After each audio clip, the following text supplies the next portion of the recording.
Hey folks, how we doing? I am live, apparently. So this is a chill stream. Everything's cool. I'm just playing some background music. I'll check the chat periodically, but as you can see, there's this enormous painting that I'm working on. It's a replication of an Italian painting from I think the 18th century. A famous event in history where the Romans sacked the temple in Jerusalem. And so, yeah, this is what I do on weekends. And I'll try to make it a little easier for you to see what I'm doing, but I have to set up just a tiny bit more. I'm going to work on this area today. This is a freaking enormous job. There's all kinds of little millions of little stories to go through. It's really like many paintings all on one. There's much to accomplish here. But anyway, hello, William. Hello, Lynx. Great to see you guys. How are we doing today? Is the music too loud?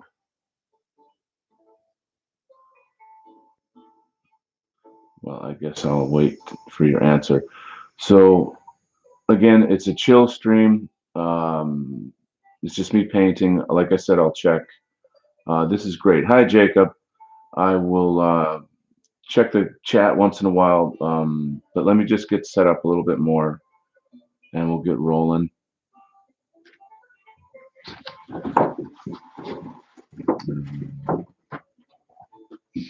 Okay.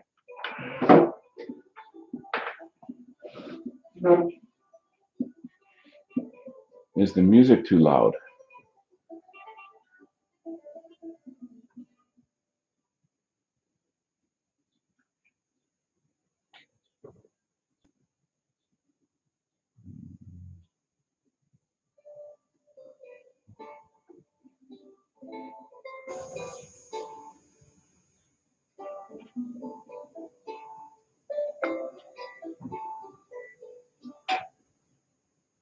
So what I've done, and you can't see this, but on my computer, I've got, you know, close-ups of different parts of the painting that I use as reference because I'm just duplicating this per se. But yeah, anyway, there's that. So I'm going to kind of move the camera a touch.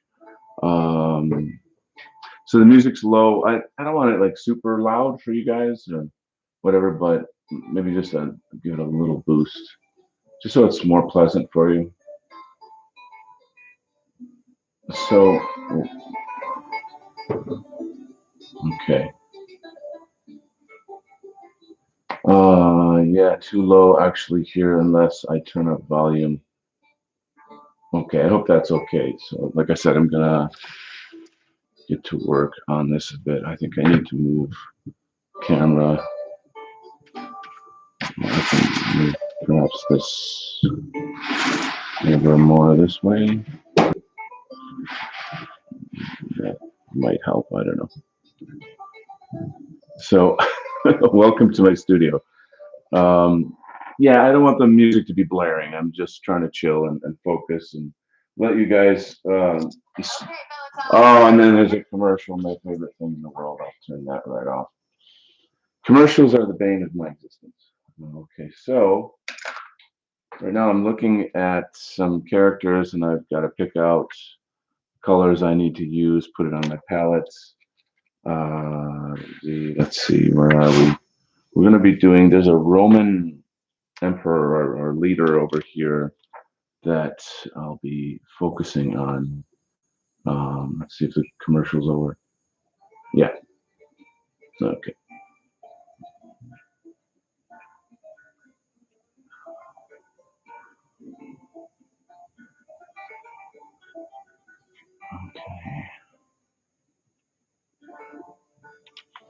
Okay. So I'm going to use some rouge for his robe. And, I just use these kinds of things for palettes. And then anyway, I'll just shut up and work.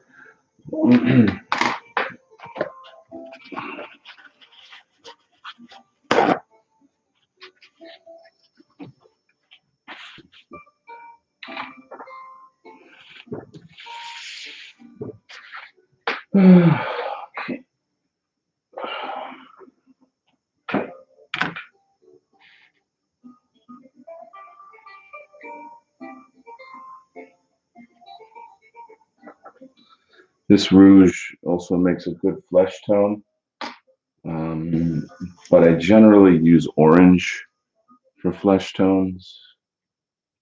Depends kind of, I guess, how pink you want it. Let's get this over here. Okay. Then I use ochre and yellow for gold. So the Roman soldiers have a kind of a bronzy gold sort of helmets and armor and such. So get that rolling. I'm gonna leave it at that. Let's see. Maybe.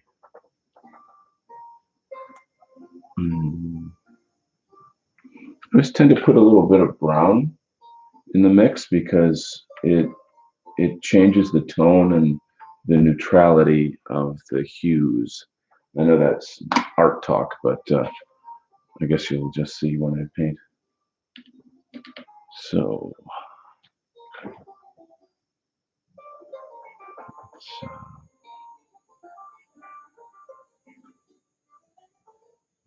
have a peek here.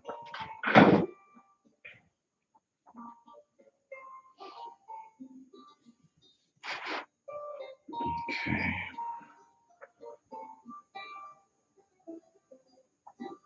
So just say a quick hello to anybody new here.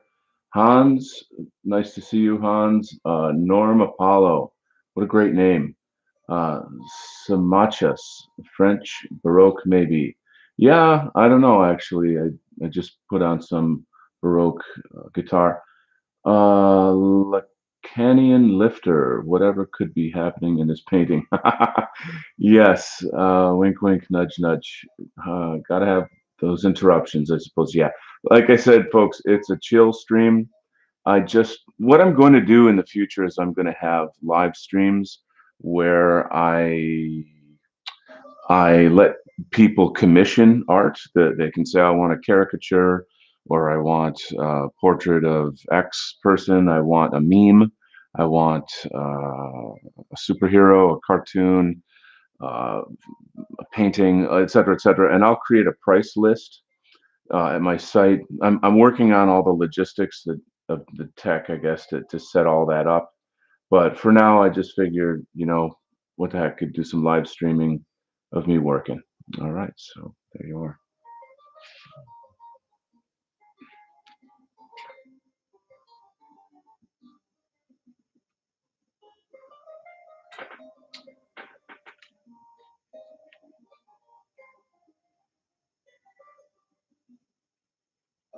So the thing about painting is that it's so much of it is about the mixing of colors.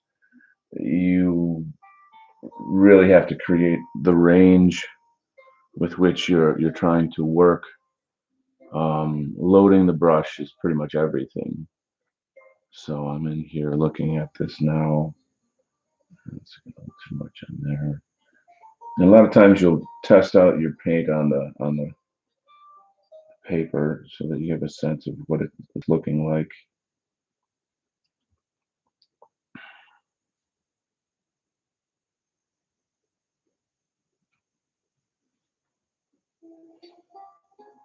Really, it's just all about different tones. You have light coming in from a certain area, and you're trying to capture the light and shadow, which is what creates the form. And I have the camera kind of pulled back a bit so you can see the whole painting. Um, I don't want to say tedious, but it requires a lot of concentration to do this kind of work. Um,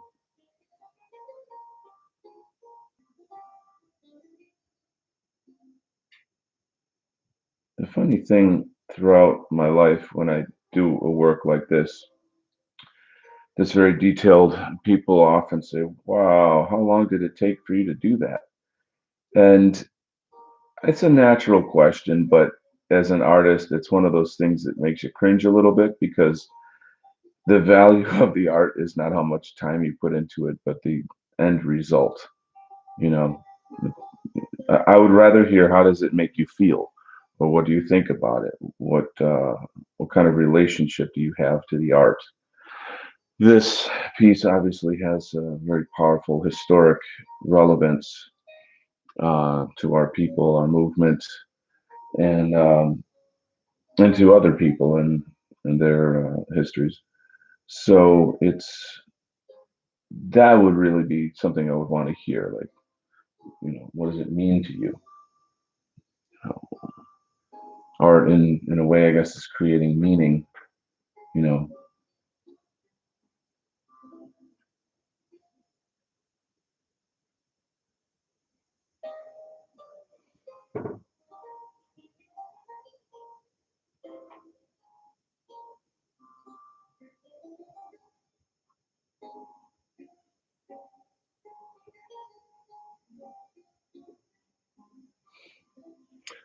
check the.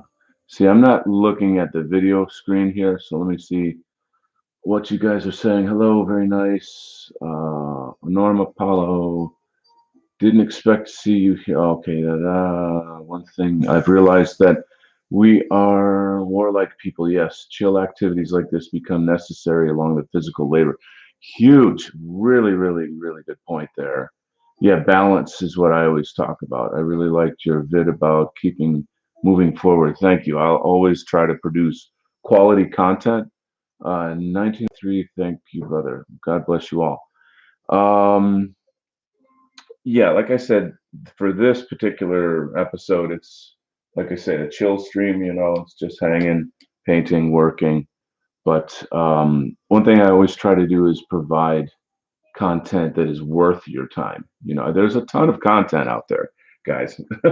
So, I don't know. I think of it almost competitively, like I have to put out something that's worth your time. One of my biggest pet peeves is when people waste my time. you know, uh, if I'm watching a show and I'm listening to what people are saying, I'm looking. Are there any unique uh, perspectives here? Is there any value to this? What's the takeaway?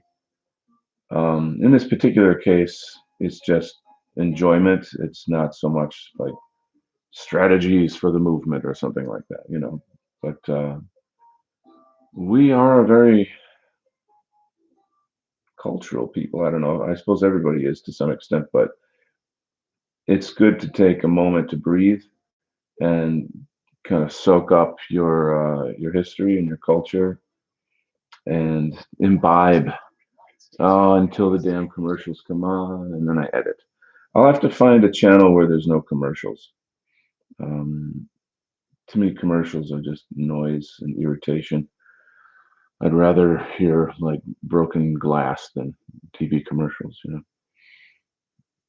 So here I'm just doing some blending. It's amazing what you can do just with one color, but different tones. Um, let's get a little brown in there. That's quite right.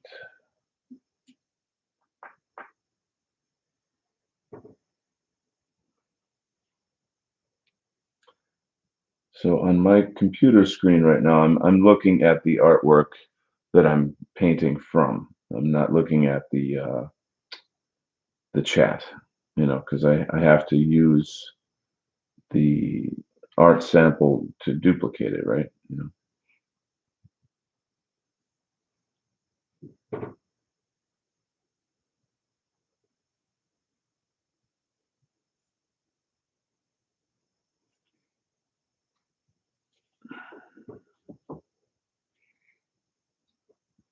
That's a nice thing about watercolors. If you feel like you kind of make a mistake, you can kind of dab it off with a uh, paper towel or something. All right, let's keep going here. Let's see.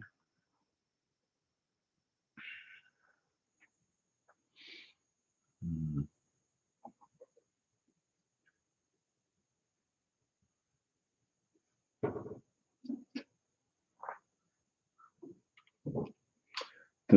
hardest part about this project was finding uh, images on the internet that show, just good quality images to figure out what it is I'm painting. This is probably a really huge oil painting.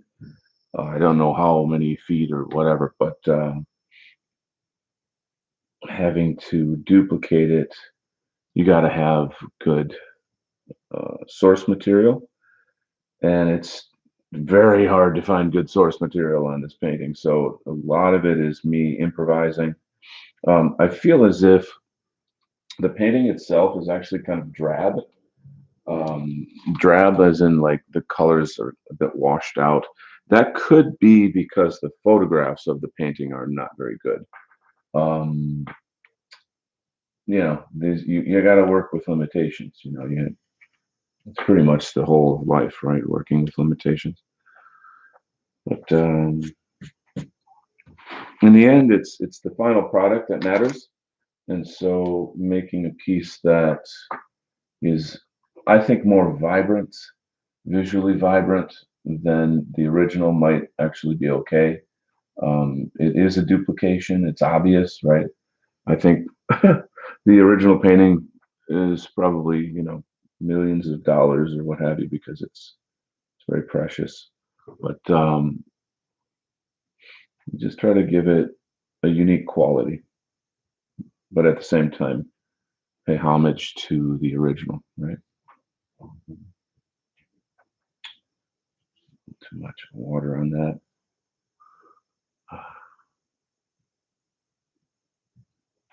So color behaves in a really interesting way, especially watercolor. I'm really comfortable with watercolor because I studied, it's called sumie. It's a Japanese ink painting when I lived in Japan. And prior to that, I was intimidated by watercolor, and a lot of painters are.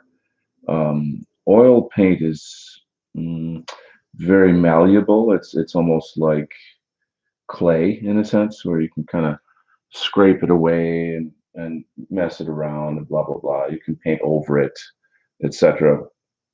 Whereas watercolor, of course, water is the basis of it, right? So it's just a lot trickier. It has its own nature, um, and I find that very beautiful. I think there's just an experience in and of itself that goes beyond the art, where you're working with watercolor and experiencing just the nature of the water and how it works, and the color, of course. And I know that might sound a little silly or mystical or esoteric or something, but it's true. So there you go. Put that in your pipe and smoke it. So yeah. All right, we're gonna do some chain mail here. I'm gonna give it maybe a little blue. Blue is good because it, just black and gray is kind of dead. But if you put a tiny bit of blue in it, it cools it down. It has a, iron is, you think of it as cold, right? Cold iron, right? So this is the kind of the psychology behind painting as well. There's a certain psychology to using warm and cool colors. Um, I love the interplay of it. It's interesting. Painting in a Again, I'm not trying to go too mystical on you here, but there is a kind of an alchemy to painting, and it's really really enjoyable. Um, if anybody ever wants to take it up, I highly recommend it.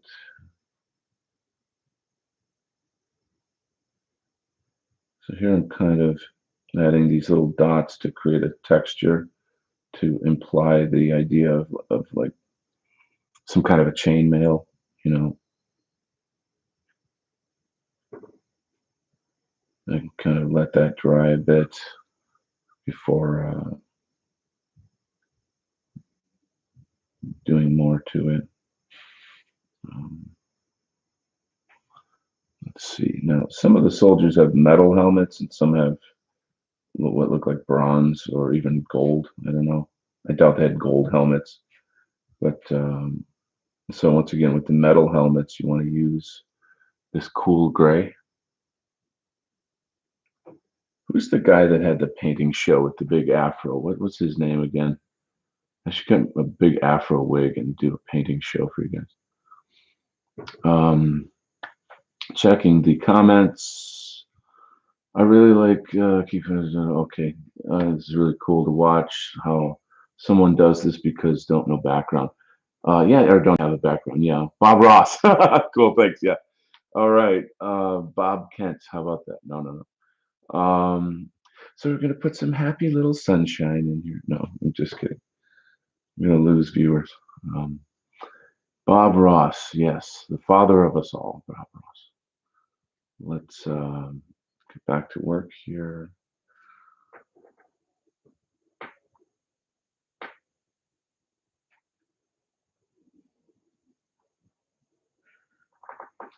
So the white of the paper acts as light, and if you put a lot of water in your brush, it thins out the color, right? And so on the paper, that creates the illusion of light, if you can understand that. Um,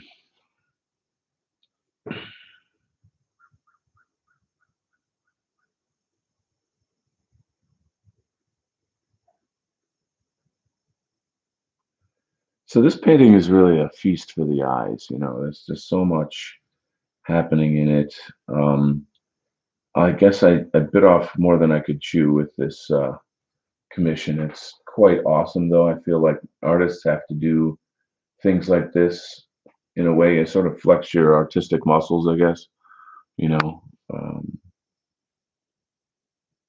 but there's just not enough hours in the day. That's the problem. I guess I'll say that my goal really is to do art full time, and I'm almost there. I'm like about, I guess, 50-50. I have other jobs that I do. Recently, I made the foolish choice of overwhelming myself with freelance work, and it's a good problem. I really hate turning people down in our movement. Like I pretty much exclusively do commissions for people in the white positive sphere. Um, there's a new what do you call it? A new publisher who's got you know he's just starting a new book company, and he wants me to do all the covers. And you can imagine that's like manna from heaven. That's like, holy cow. I love it. That's great, but I am you know behind in my freelance work right now, so I apologize. You're going to have to wait. You got to get caught up. I owe things to these other people, and I'm gonna make good on that, on my promises. So it's tough though. I don't just live alone. I support people in my family, and so you got to make the dough. And I've been fortunate that people have been very patient with me in terms of like rotating my different jobs. Anyway, let's carry on here. I think the music can come back on. That's my boy right there. Okay.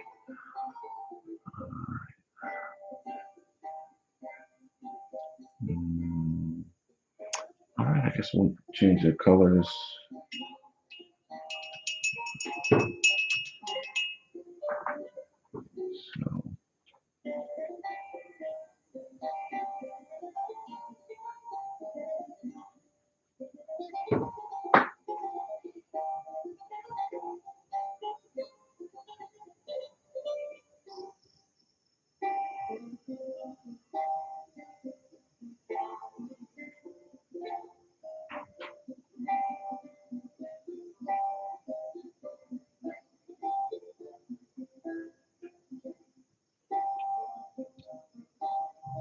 so as I'm doing the garb of this particular Roman officer, The painting that I'm looking at, it's quite dim in this area, and I have to use just like a visual logic to think through like, well, how would the cloth fold? How would it drape over his body? Where's the light coming from? How does it fall on the toga? That kind of stuff. So, um, and we've my the gentleman who commissioned me for this. We looked for decent replications of this painting, but it's just was quite hard to find. There's certain parts that there's photos out there that are close-ups of the parts of the painting, which I'm using, but overall, though, it's been quite difficult uh, to find good reference material. What's fascinating and even beautiful about this painting is that the different segments of it, or different quarters of the piece, have these little narratives. Each has a little narrative, and here's where I'm painting here. There's a Roman guard that's about to kill this woman, and there's another Roman guard actually putting his hand out to him as if like, don't do that. And I don't know what the intentions were of the painter, like which sort of side he was on, or if he had a side, I guess, that kind of thing. I don't think that. I guess I'm sensing that maybe there wasn't a maliciousness in his intent in this painting, but just more about capturing the humanity of our history, our struggles, um, just history straight up. So I know I'm just interpreting it. I don't know. I haven't read up on it. I really should. It would be do a little research, but once again, with the lack of time on my hands, um, it would be nice to know though. And I don't have the painter's name off the top of my head. He's Italian, um, and I believe it's 18 something when this was painted. So it's a nice classic piece. And there's been a lot of paintings on this subject. This is certainly not the only one. And there may be more paintings on this subject in the future.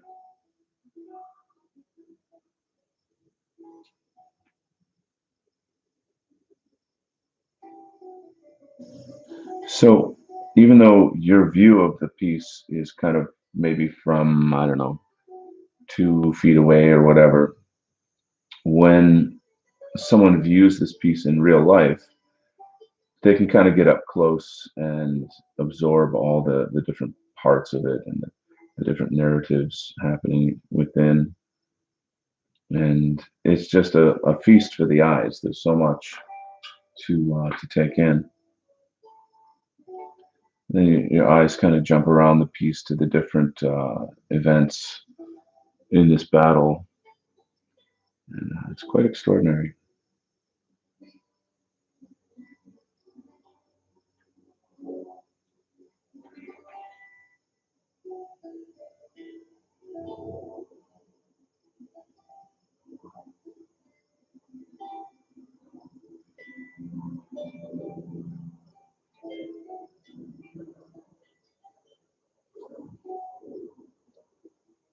Does anybody have any questions? Maybe I'll take a quick peek here at the questions or the comments. Links is here. How will you know what you can do if you do not challenge yourself? Well said. Keep striving. Hey, being is becoming. Remember that. I'm fine. Thank you. Okay, people chatting. Good to hear people are working with each other. I've had this thought for a while that even if I just live in a hut with Wi-Fi, I'd like to build by our guys. Yeah, exactly. Now this is the white positive art I was born for. Hallelujah. Nice to meet you, Jessica. Jessica, did you do artwork? Does anybody here do any artwork? All right, I'm gonna get back to work here. Yeah, we have to um, create our own economy, so to speak. We can't just, I don't know, spend your money on people who are part of our movement. Um, I've often thought, if I were king, I would set all that up. I would create a directory of people with their various skills, talents, resources, and then put it out there and make sure that everybody has that directory. So if you need, your car fixed or a babysitter or, this, that, or the other thing, you would just look on your white positive, business directory and give someone a call or an email, and keep our money within our communities. And I kind of feel that's really the way things are going anyway. It seems to be the direction of things. So we'll see.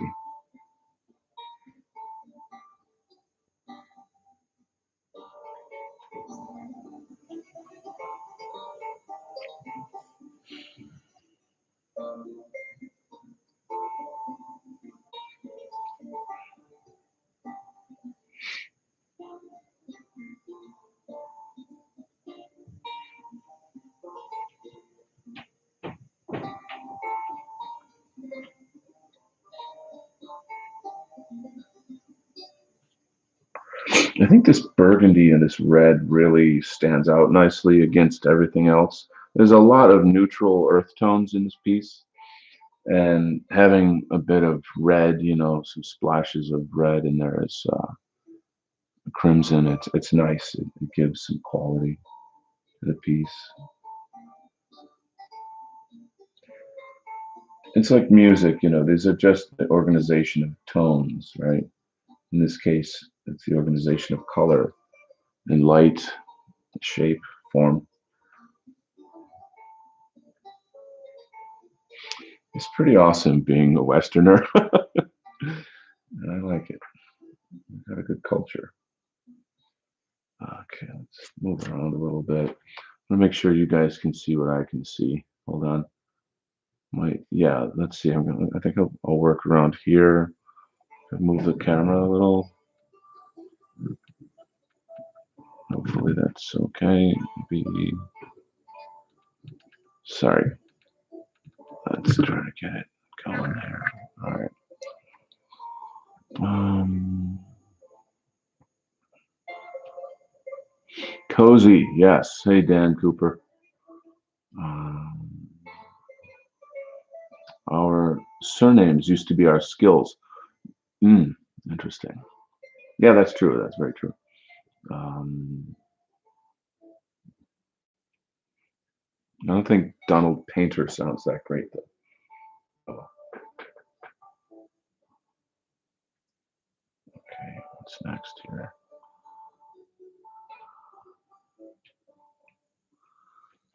All right. Dark red. Well, forgive me for talking to myself. We just get along so well.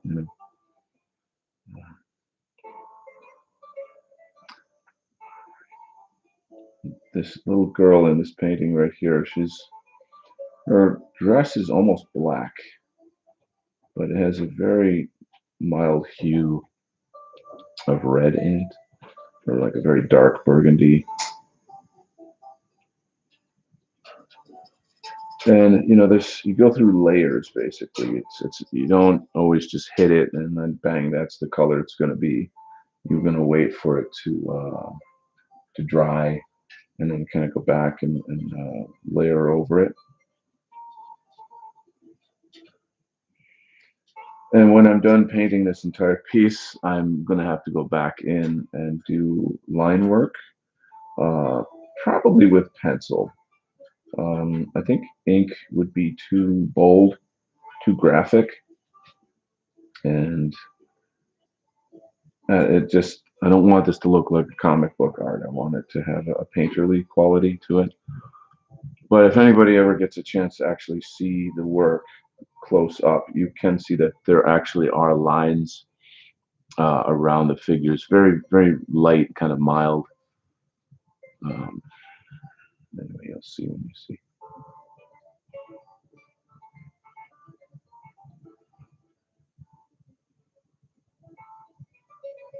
And there's the whole play of anatomy, understanding anatomy. It's something I notice a lot in my students when I was a teacher, and when I look at the work of young artists that are trying to learn the Western way, fine art.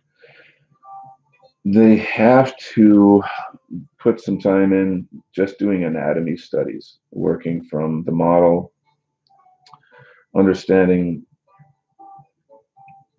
the muscle groups, the tendons, the bones, the way all those things work. And then after that, you place the cloth over it. How does cloth sort of drape over these things, right? Um, what's interesting, I think, is that in Europe in the old days, this was a job. There were you had your mentor, and you got tutored in this for years, and then you would even do parts of the commissions that the master got. You'd have let's say a master has a studio and he's commissioned to do a portrait of a lady, and you might have the student do the background or something of that nature.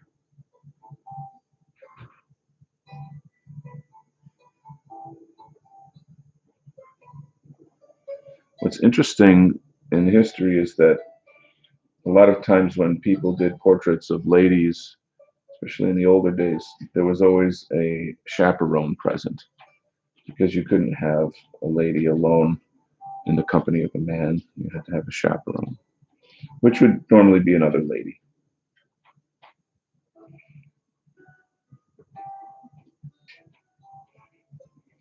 So the watercolor and the brush actually work beautifully to render the folds in the cloth, and there's a certain wispiness to it. I guess it's they go well together. It's kind of like probably certain stones or rocks or whatever you want to call it. They make great sculpting materials. I did do some sculpting in college, and out of rock, and have some. I've got like a bust that I sculpted out of rock stone in my garden, and man, oh, that is some hard work chipping away at rock, for days. And then you look at all of the extraordinary sculpture in our history, uh, you know, to even have a tiny bit of experience with making that, just to experience what it feels like to make sculpture, out of stone. Uh, boy, oh boy, does that give you a appreciation for it. See that, like in the white positive art movement, we have our archaeofuturists, our people who they'll take a photograph of some sculpture and then put some filters on it and play with the light, etc., etc. And if we didn't have those sculptures, we wouldn't have uh, archaeofuturism. We wouldn't have the kind of style that we're, accustomed to right now. So and I like it. I do feel that archaeofuturism is not beyond critique.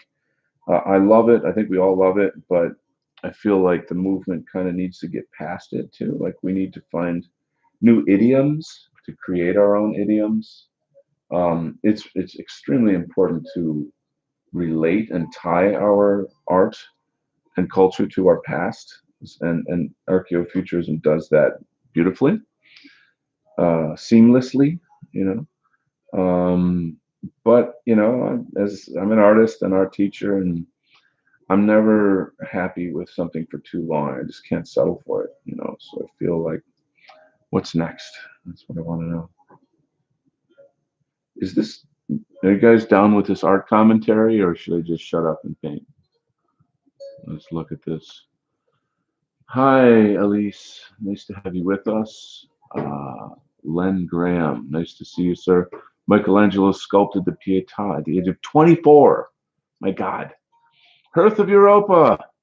My dear friend, it's so good to see you. Interesting. I gotta say, I have no idea what mine means, if anything. Destruction of Temple of Jerusalem. There you go. Francesco Hayez. So that actually sounds Spanish, not Italian. Am I wrong? Or am I right? I don't know. I'm far right. That's what I am. Very interesting. Mine is blah, blah, blah, blah, meaning haughty person, sharps. Interesting. All right. Well, great to see you, gang. Hello, Hearth of Europa. Love your show. If anybody on here has not seen Hearth of Europa, you've got to check out the D Live. I was on there a while ago, maybe a month ago, but an amazing conversation about death, which I think is very, it's one of those things that we don't talk about enough. And on that topic, part 2 of Death and Rebirth stream on Gaius Nollis's poetry show, I believe is this Sunday. This Sunday, D Live, White Art Collective. Do not miss it. Okay.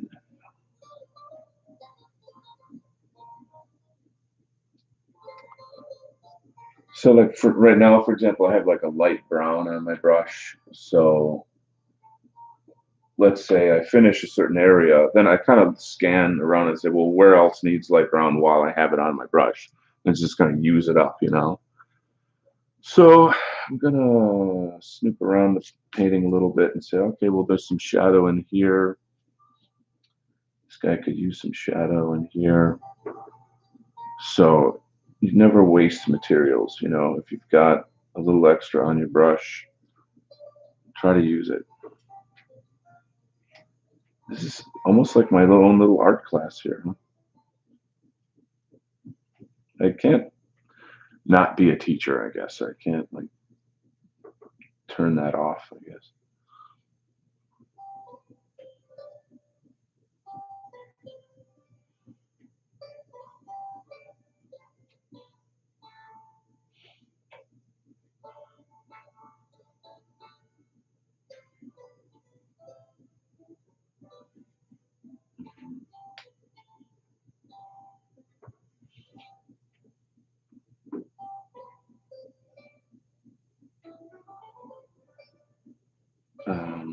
The gentleman who commissioned this painting for me sent me an incredible video series about this battle, and it goes through every detail of this battle, and it was unbelievably crazy.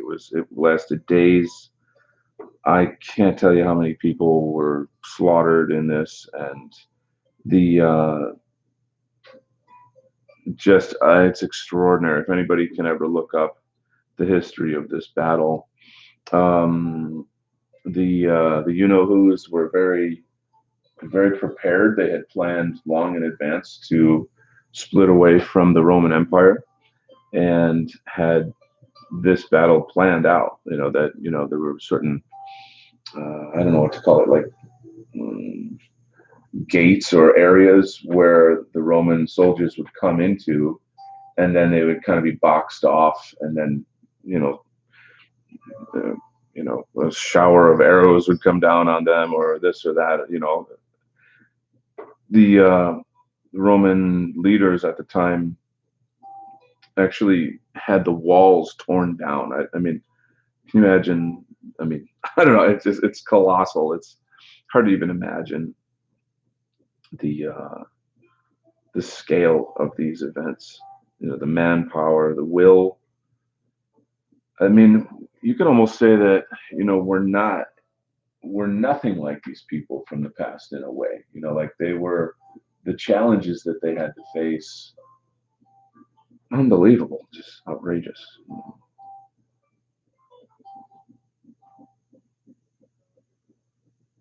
It's something to commemorate and remember, and that's part of the job of painting. You know, granted, I mean, you can't go back in time and take a photograph of this, right? You know, so and painting has its own value. It's not just a storytelling vehicle. You know.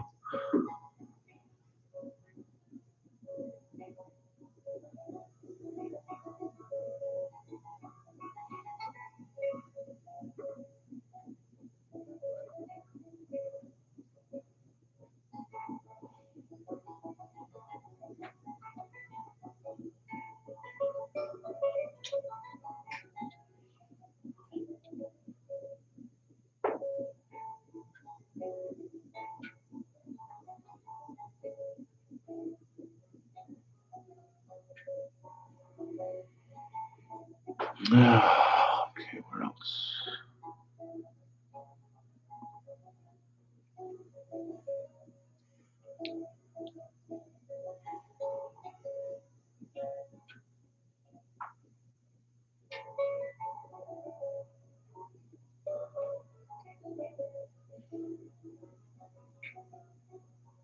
Been musing a lot on how to save our people in this age of white genocide, and nothing is off the plate, so to speak. It's everything. I just consider everything in terms of like what alternatives do we have? What peaceful alternatives do we have? You know, and I feel that our enemies have what I would call like a power deficit, that they have codified their identity as just revenge and hatred of us. They define themselves by their hatred of us. And power and control, I think, are kind of a human. I don't know how to say this. These are just normal human desires, I suppose, in some way, especially on a societal scale. But I just, like I said, just constantly trying to think through what alternatives do we have. It's the eternal conundrum.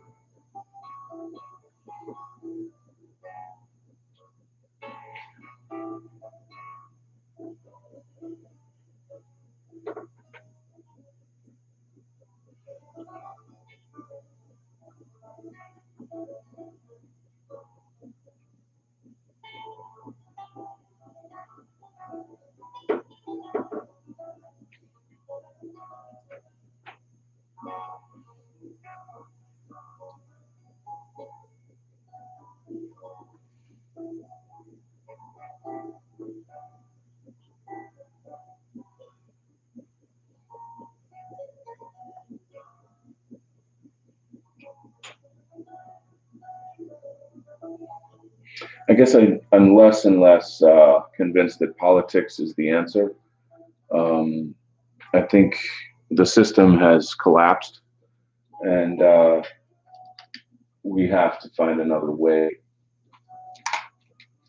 Um, Obviously, these are very huge discussions, and I wish I had the answer. I'm striving for the answer. I think we all are. But it seems to me that Europe specifically needs to create multinational alliances, and as their governments betray them and they become flooded with foreigners, hostile foreigners, um, then then the government's not protecting the interests of the people. The people have to protect their own interests. They're going to have to find a way. So it's terrifying, but as our options run out and we get pushed against the wall, we're always trying to find a way to avoid conflict. That's our way as people. But I don't know.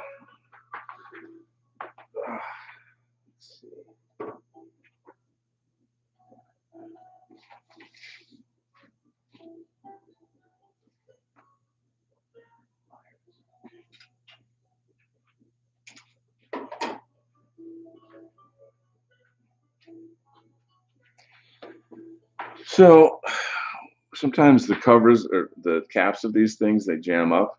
So you just got to cut off the back end. You got to get clever sometimes to do what you got to do. The problem then is then it's super messy, and that's no fun. But oh well. I guess if you want to make an omelet, you got to crack a few eggs, right? All right. So never said it was going to be easy. All right.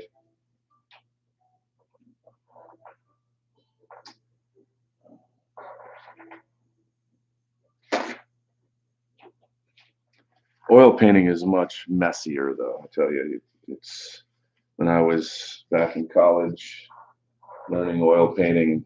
After a while, pretty much every article of clothing I had oil paint on it somewhere. So I didn't need that much green. That's the kind of the bad side of cutting open the back end, but whatever. Um, I'll have to. I'll be using that on the cover. I'm doing the cover for the next White People's Quarterly, and there's definitely going to be some green in that.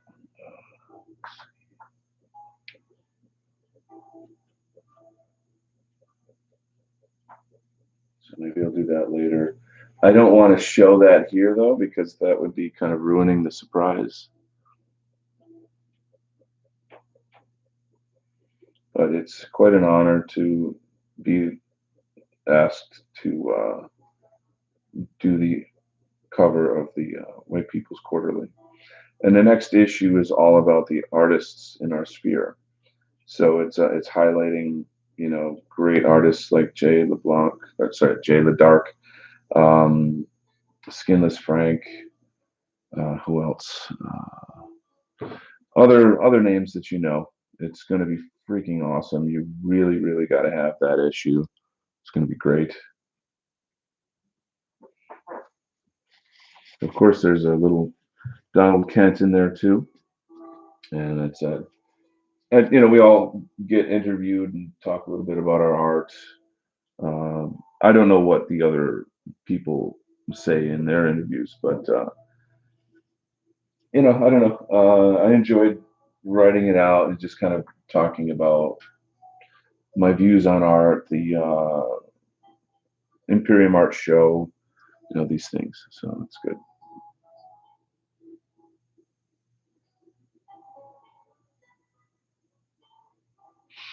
If anybody in the chat is new to American Zarathustra, please check out the Imperium Art Show on my channel. It's, tomorrow we are actually not tomorrow, tonight we're interviewing Dave Martell, Big Dave. So that is going to be boisterous. Get your mead ready. You're going to need to, we're going to be talking about Germanic folk religion, Dave's new role-playing game that I did a little design work for. What else? I mean, just Dave, I mean, he's got a big personality, awesome dude. I think that Hearth of Europa and Lynx would definitely want to catch that interview since we're kind of all in this Germanic pagan religion question, I guess. I mean, me more so than for me, I'm not, decided, I guess, on my sort of religious affiliation per se. I'm a kind of a mongrel, I guess, like half Western, half Eastern, but super, super interested in learning about Odinism uh, this kind of thing. I don't actually. I guess I don't sort of prefer the term paganism. I feel like that's not like you wouldn't. I suppose like anything not Christian is paganism. I guess, right? I don't know. Is that seems to be the definition of the word? Um, anyway, whatever. We'll see how it goes. It'll be a really, really cool show tonight. Um, good energy. So yeah, that's we record at 7, and I usually post it after that, so it's going to be a little later. I'm expecting Dave's show to go probably a bit later, just because he's a good talker. Some people. Mm, I wouldn't say that we pull teeth. It's never been like that. We've always had good guests and stuff, but um, I suppose some people are more articulate maybe than others. We always create a questioning strategy and give the guests the questions before the show. It's not like surprise, not like that. um, which is good. I think that's pretty much the professional way of going about it.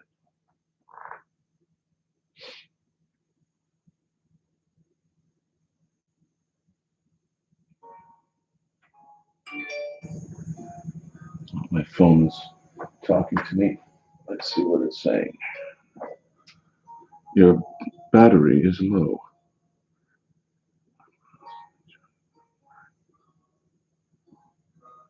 So tonight on White Art Collective at 7 p.m.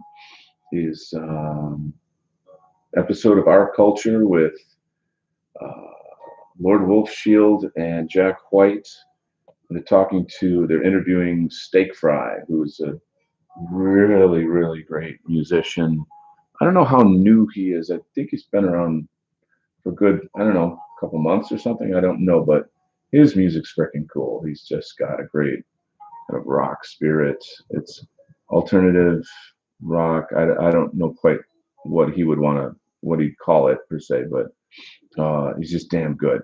So you're gonna want to check that out for sure, especially with Lord Wolfshield and Jack White. I mean, that's a great chemistry. That's just gonna be good fun. So I'll be recording my show at that time, so I won't be able to catch it, but I'll catch it on the replay as I often do.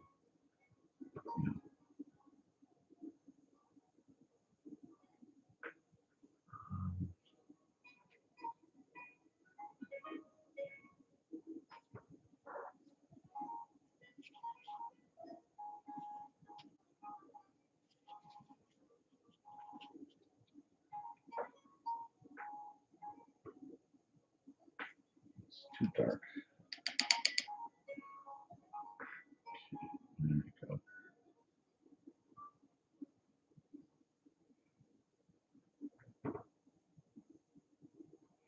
So wherever this seems kind of mussy or not clear, muddy, whatever, I can clear that up when I put the line work on it later, which is nice. Um, I like watercolor to retain its value. I like to see the I don't know what it's called, the viscosity of the paint. It's got a certain uh, visual quality that's organic, and I like to keep that. You know, I don't care for like photorealism. I don't hate it, but I just like, well, what's the difference between photography and painting?